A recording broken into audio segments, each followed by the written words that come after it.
बिस्मिल्लाहिर्रहमानिर्रहीम। Welcome to Canter publisher video session. इस lesson को समझने के लिए आपके पास सोशल स्टडीज़ ग्रेड 3 की आपकी टेक्स्ट बुक, आपकी वर्कबुक, समर पैक और रिसोर्स पैक होना चाहिए। आपकी वर्कबुक और समर पैक आपको इस लेसन को प्रैक्टिस करने में मदद देंगे। ये रिसोर्स पैक हमारे टीचर्स, प्रिंसिपल और पेरेंट्स को बच्चे को लेसन बेहतर तरीके से समझाने में मदद देंगे। आपको हमारा समर पैक और रिसोर्स पैक कैंटर की वेबसाइट से मिल जाएगा। आज सोशल स्टडीज़ ग्रेड 3 का लेसन नंबर 4 देखेंगे। We have already discussed is first SLO which was about forest, and in our next lecture we discuss about what is deforestation. We learned the term deforestation through our skill listening and speaking. Today we will discuss the same SLO, recognize the term deforestation and its effect, but today we will recognize the term deforestation through reading skill. For this purpose, open your textbook in front of you. In this lecture, we not only read the text, but we will focus on pictures as well. So first of all, we will learn what the term deforestation is. What is deforestation? Removal of the forest by the natural or human means is called deforestation. अपने सामने तस्वीर में देख सकते हैं कि किस तरह से जंगल की लकड़ी को काटा गया है। बहुत सारी बड़ी तादाद में आपके सामने ये दरख्त कटे हुए नज़र आएंगे। डिफॉरेस्टेशन से मुराद जंगलात का किसी भी ह्यूमन या नेचुरल पर्पस के लिए ख़त्म हो जाना डिफॉरेस्टेशन कहलाता है। नेचुरल फैक्टर क्या हो सकता है जंगलात के ख़त्म होने के या उनके कटाव के पीछे? फायर, जंगलों में हीट ज़्यादा हो जाने की वजह से आग लग जाना, ये इसका मेजर पर्पस हो सकता है। नेचुरल फैक्टर इसका मेजर यही है कि जंगलात में जब बहुत ज़्यादा हीट या बहुत ज़्यादा टेम्परेचर बढ़ता है अर्थ पर, तो जो जंगलात का एरिया है वहाँ पर लकड़ी आग पकड़ लेती है, और ये एक नेचुरल कॉज है जिसकी वजह से दरख्त हमारे पास एक मैसिव स्केल पर आग का शिकार होते हैं, ख़त्म हो जाते हैं। और उसके अलावा ह्यूमन मीन्स में आते हैं बहुत सारे फैक्टर्स। ह्यूमन मीन्स में बहुत सारे फैक्टर्स हैं जो कि डिफॉरेस्टेशन का, जंगलात की कमी का बायस बनते हैं। वो फैक्टर्स क्या हैं? आप इन फैक्टर्स को कॉजेज़ भी कह सकते हैं, causes of deforestation. These causes include mining. Mining से क्या मुराद है? कोई भी आपकी ऐसी ज़मीन जहाँ पर बहुत सारे मिनरल्स या कोई भी ऐसी मटेरियल पाया जाता हो जो आपके लिए यूज़फुल हो, और उस मटेरियल को एक्सट्रैक्ट करने के लिए जो प्रोसेस होता है उसे माइनिंग कहते हैं। अगर एक एरिया है आपके पास फॉर एग्जांपल जहाँ पे बहुत सारे दरख्त हैं, लेकिन उस मिट्टी के नीचे आपको बहुत सारे मिनरल्स या कोई भी ऐसे मटेरियल मिलेगा जो कि आपके लिए फ़ायदेमंद है, तो आप उस एरिया से लकड़ी को ख़त्म करेंगे और उसके बाद माइनिंग का प्रोसेस यानी कि ज़मीन के अंदर से उस जो भी आपका मटेरियल है, जो भी आपके मिनरल्स हैं, उनको एक्सट्रैक्ट करेंगे। तो माइनिंग एक पर्पज़ है, माइनिंग एक वजह है डिफॉरेस्टेशन की। The next is for domestic purpose. अपने घर में इस्तेमाल के लिए, चाहे आपने वो खाना पकाने के लिए आपको लकड़ियों का इस्तेमाल करना हो या आपको घर के फर्नीचर वगैरह बनाने के लिए लकड़ियों का इस्तेमाल जो किया जाता है, it also cause deforestation. Then to plant crops. Agriculture के लिए भी अगर कोई एरिया फर्टाइल है लेकिन वहाँ पे बहुत ज़्यादा जंगलात पाए जा रहे हैं, तो ऐसी जगह से भी जंगलात को ख़त्म करके वहाँ पे एग्रीकल्चर को स्टार्ट किया जाता है। तो दरख्तों को इस तरह भी क्रॉप्स उगाने के लिए, फूड के पर्पज़ के लिए भी ख़त्म किया जाता है। The next is building homes and roads.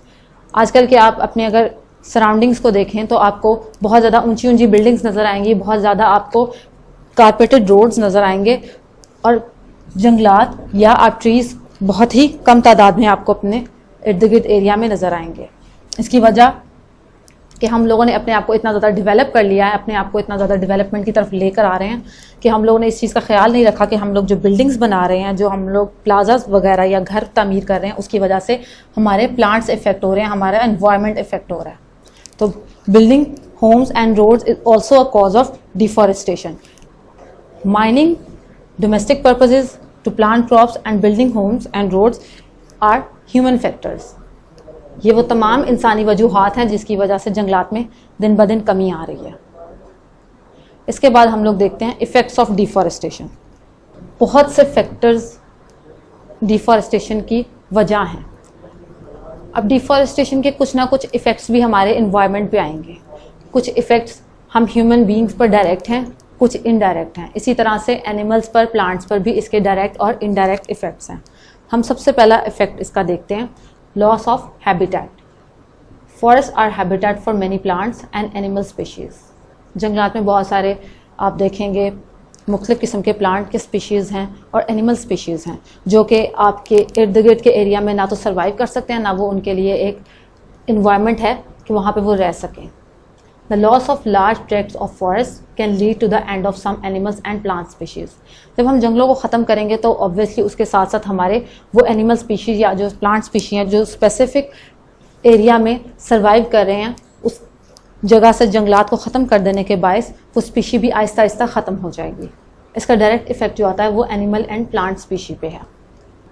Then disturb respiration cycle. हम सबको सांस लेने के लिए एक प्योर, एक क्लीन इन्वायरमेंट, एक क्लीन एयर चाहिए। Trees and plants release oxygen. हमारे इर्द गिर्द जितने भी ट्रीज़, हमारे पास प्लांट्स पाए जाते हैं वो ऑक्सीजन रिलीज़ करते हैं, which is essential for human survival, जो कि हम सबके सर्वाइवल के लिए इंतहाई ज़रूरी है।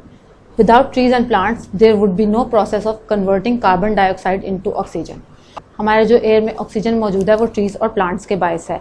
अगर हम लोग ट्रीज़ और प्लांट्स को काटना शुरू कर दें तो जो हमारे एयर में कार्बन डाइऑक्साइड मौजूद है वो ऑक्सीजन में नहीं बदलेगी, क्योंकि हमारे प्लांट्स कार्बन डाइऑक्साइड को इनहेल करते हैं और ऑक्सीजन एक्सेल करते हैं। सो lack of plants, lack of trees can cause our disturbed respiration cycle. हमारे पास अगला इफेक्ट है erosion and flooding. When the trees are removed, the leaves or branches of trees do not stop the rain drops. जब हम दरख्तों को काट देंगे, दरख्त जो कि उनकी जड़ें बहुत ज़्यादा ज़मीन में फैली होती हैं, अगर हम दरख्तों को काट देंगे तो वो रेन ड्रॉप्स को जो वो एब्जॉर्ब करते हैं, दरख्त जो अपने अंदर पानी को एब्जॉर्ब करता है, ज़मीन के अंदर एब्जॉर्ब करके उसको वहाँ पे सस्टेन करता है, वो चीज़ ख़त्म हो जाएगी। As a result rain water washes away the top layer of the soil. जब ज़मीन से दरख्त आप ख़त्म करेंगे तो ज़मीन के अंदर पानी स्टोर नहीं होगा, पानी उसके अंदर नहीं एब्जॉर्ब होगा, जिसकी वजह से ज़मीन के ऊपर पानी ठहरा रहेगा और वो जब बहुत ज़्यादा बारिश होगी तो वो पानी अपने साथ ज़मीन के ऊपर जो हमारी सॉइल की फर्टाइल लेयर है उसको अपने साथ बहा कर ले जाएगा। This is called soil erosion. In some cases it can cause severe flooding. जब ज़मीन से दरख्तों को रिमूव किया जाएगा तो पानी अंडरग्राउंड स्टोर नहीं होगा, जिसके बायस बारिश होने की सूरत में जो सॉइल की टॉप मोस्ट फर्टाइल लेयर है वो उसके साथ ही बह जाएगी, जो कि ज़मीन के कटाव का बायस बनेगी, जो ज़मीन को ख़राब करने का बायस बनेगी। इसकी वजह से जब बारिश हाई लेवल पे होगी तो वो फ्लड कॉज करेगी। नेक्स्ट इफेक्ट है loss of would for human use. इंसानों को अपने इस्तेमाल के लिए भी लकड़ी की ज़रूरत होती है, ईंधन के तौर पर, चूल्हा जलाने के लिए, खाना बनाने के लिए या फिर अपनी बिल्डिंग्स में यूज़ करने के लिए। So trees provide timber for building and firewood for cooking. Due to deforestation, it can be difficult to have enough wood to fulfillment of human needs. जब हम लकड़ी को काट देंगे तो जो इंसान की अपने ज़रूरियात के लिए इस्तेमाल होने वाली लकड़ी है वो उसकी ज़रूरियात को पूरा करने के लिए नाकाफ़ी हो जाएगी. Next is global warming. Man-made inventions like cars and industries release great amount of carbon dioxide. हमारी जो कार्स हैं, इंडस्ट्रीज़ हैं, जितने भी हम लोग व्हीकल यूज़ करते हैं वो तमाम कार्बन डाइऑक्साइड एक बड़ी अमाउंट में रिलीज़ करती हैं. यानी जो धुआं उनसे निकलता है वो कार्बन डाइऑक्साइड है और वो एक बड़ी अमाउंट में रिलीज़ होता है. Trees take in carbon dioxide from the air. आपने अभी पीछे ही लेसन में पढ़ा है कि जो ट्रीज़ हैं वो कार्बन डाइऑक्साइड को इनहेल करते हैं और ऑक्सीजन एक्सेल करते हैं. ऑक्सीजन हमारी हवा में ट्रीज़ और प्लांट्स से एक्सेल होकर, उनसे रिलीज़ होकर शामिल होती है और जो हमारी हवा में कार्बन डाइऑक्साइड है वो प्लांट्स अपने अंदर इनहेल कर लेते हैं. तो जब हम प्लांट्स को काटेंगे तो कार्बन डाइऑक्साइड की जो हमारी फैक्ट्रीज़ या कार्स या व्हीकल जितनी भी हैं उनसे निकलने वाला धुआं कार्बन डाइऑक्साइड हवा में शामिल होगा और प्लांट्स या ट्रीज़ ना होने की सूरत में वो उसको इनहेल नहीं करेंगी. Due to deforestation the amount of carbon dioxide is rising. तो हम लोग ये जो दरख्त एक बड़ी तादाद में काटते चले जा रहे हैं, इसकी वजह से हमारे एयर में कार्बन डाइऑक्साइड की मिकदार भी ज़्यादा हो रही है. It increase the earth's temperature. Carbon dioxide की मिकदार बढ़ने की सूरत में टेम्परेचर भी हाई होगा, गर्मी ज़्यादा होगी. It is called global warming. ये देखें हमारी ये अर्थ है, इसके इर्द गिर्द जब कार्बन डाइऑक्साइड हमारे अर्थ पे बहुत ज़्यादा होती जाएगी, हमारे ये देखें यहाँ पर ट्रीज़ हैं, तो आप देखें अर्थ किस तरह से ग्रीन है, कितनी क्लियर और कितनी ज़्यादा आपको देखने में हेल्दी और सरसब्ज लग रही है, जबकि इस साइड पर आपको गर्मी का इफ़ेक्ट ज़्यादा फील होगा। यहाँ पे आपको कूल इफेक्ट आएगा, यहाँ पे आप गर्मी का इफेक्ट फील कर सकते हैं कि प्लांट्स काटने की सूरत में कार्बन डाइऑक्साइड बढ़ेगी। कार्बन डाइऑक्साइड की लेयर अर्थ से के इर्द गिर्द ही बन जाएगी, हमारे एटमॉस्फेयर में ही कार्बन डाइऑक्साइड की लेयर बिल्ट हो जाएगी, जिसकी वजह से गर्मी की शिद्दत बढ़ेगी और इस प्रोसेस को हम लोग ग्लोबल वार्मिंग कहते हैं। Then the last is disturb water cycle. Trees control the amount of water in the atmosphere. हमारी जो एटमॉस्फेयर है, हमारी जो फ़िज़ा है, उसमें ट्रीज़ जो हैं मॉइस्चर मेंटेन करते हैं, पानी की अमाउंट जो हमारी हवा में पाई जाती है उसको कंट्रोल करते हैं। Thus the areas that have been cleared of trees can not hold moisture in the atmosphere. ऐसे एरियाज जहाँ पर ट्रीज़ ना पाए जाएँ वहाँ पर एटमॉस्फेयर में आप देखेंगे मॉइस्चर भी आहिस्ता आहिस्ता ख़त्म हो जाएगा, नमी भी आहिस्ता आहिस्ता ख़त्म हो जाएगी, क्योंकि एटमॉस्फेयर में मॉइस्चर को, नमी को ट्रीज़ होल्ड करते हैं, कंट्रोल करते हैं। So it leads to the dry climate. ऐसी सूरत में आप ये इस तस्वीर में देख सकते हैं कि यहाँ का एरिया कितना ड्राई हो चुका है, कितना यहाँ का क्लाइमेट ड्राई है। तो ऐसी सूरत में जब हमारे पास ट्रीज़ हम काटेंगे तो एटमॉस्फेयर में नमी ख़त्म होती जाएगी और नमी ख़त्म होने की सूरत में वो एरिया बिल्कुल ड्राई हो जाएगा, वहाँ का क्लाइमेट बिल्कुल ड्राई हो जाएगा। तो ये थे डिफॉरेस्टेशन, उसकी कॉजेज़ और उसके कुछ इफ़ेक्ट्स। अब हम अपना समर पैक से इसके साथ रिलेटेड एक होमवर्क देखते हैं। समर पैक में आप अपनी एक्टिविटी 1 देखें, चैप्टर 4 की, effects of deforestation on. Deforestation के क्या इफ़ेक्ट्स हैं आपने सेपरेटली लिखने हैं। ह्यूमंस पर क्या इफ़ेक्ट हैं, एनिमल्स पर, प्लांट्स पर और लैंड पर इसके क्या इफ़ेक्ट हैं। जो भी इफ़ेक्ट्स हैं आपने यहाँ पे 4 इनके इफ़ेक्ट्स, ये जितने भी पॉसिबल इफ़ेक्ट्स हैं वो आपने लिखने हैं। उसके बाद नेक्स्ट होमवर्क आपकी टेक्स्ट बुक से है। यहाँ पे आप क्वेश्चन नंबर ए देखें अपने पेज नंबर 30 पे टेक्स्ट बुक की।